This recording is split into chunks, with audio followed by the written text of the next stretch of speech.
Epifanio Gcash Labrador, may panibagong pasabog patungkol sa Iglesia ni Cristo. Panoorin ninyo ang kaniyang pasabog na kasinungalingan. Baka gusto mo ipasilip kita kay Bong Revilla Ha? Baka gusto mo ipasilip kita kay ano? Kung hindi ka pa naman talaga Epifanio Labrador, bakit si Bong Revilla ang ipapasilip mo sa amin na nakakulong?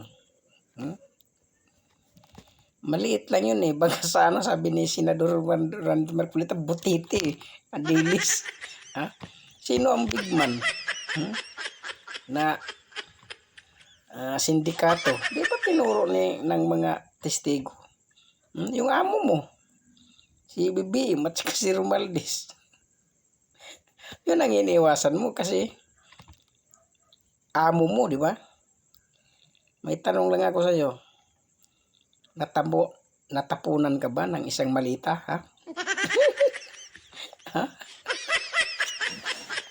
Kung sa bagay, galit na galit nga to.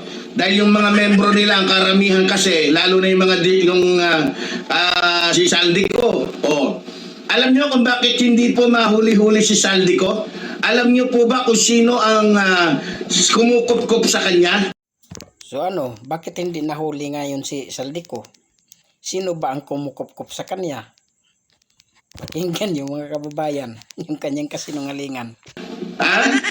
Sa mga hindi nakakaalam mga kababayan, base lang po ito sa aking natanggap na impormasyon. Pero hindi ko po kinukumpirman totoo ito. Pero i-analyze natin. Si Saldico po ay membro ng Iglesia ni Cristo. Si Saldico na humakot ng bilyon-bilyon ay membro po ng Iglesia ni Cristo. Ngayon, saan ba pumupunta itong si Saldico? Alam niyo ba kung saan? Kung saan mayroong Iglesia ni Cristo. Dahil doon, protektado siya. Kaya hindi mahuli-huli. Kasi hindi naman pwedeng agad-agad pasukin doon sa kanilang kapilya.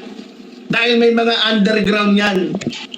May taguan sila ng mga kriminal. May taguan sila ng mga baril. May taguan sila ng mga ganito, ganyan. Grabing nagkalat ng kasinungalingan ang taong ito.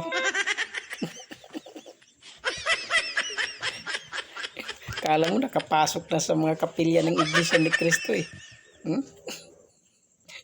Kaya ito, talagang ang vitamins talaga nito, kasinungalingan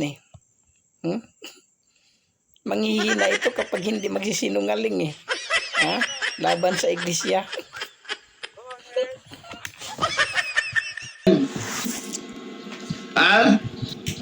Sinungaling tong taong to. Baka naman kasi hindi kayo nanonood, Baka naman kasi, tingnan nyo pa, isa pa to biro nyo isa lang sasabihin ko sa inyo, kasabwat tong mga to. Naalala ninyo? Nung lumabas, etong 18 mga walang kwentang sundalo, ba't ko sinabing walang kwentang sundalo? Mga discharge Walang magandang pangalan. At balita ko, karamihan dyan na mga nilabas na 18 mga sinasabing Marines na walang kwenta, mga discharge, ay mga membro ng Iglesia ni Cristo. Hoy, Epifanio Gcash Labrador, kumukuha ka na naman ng lakas. Vitamins mo na naman ang Iglesia ni Cristo. Ngawa ka na lang dyan sa channel mo. Wala ka namang ipinakitang ebidensya. Ngayon si Saldico ay membro ng INC. Kahit sino pwedeng magbato sa iyo, lalo na yung mga kaaway sa INC.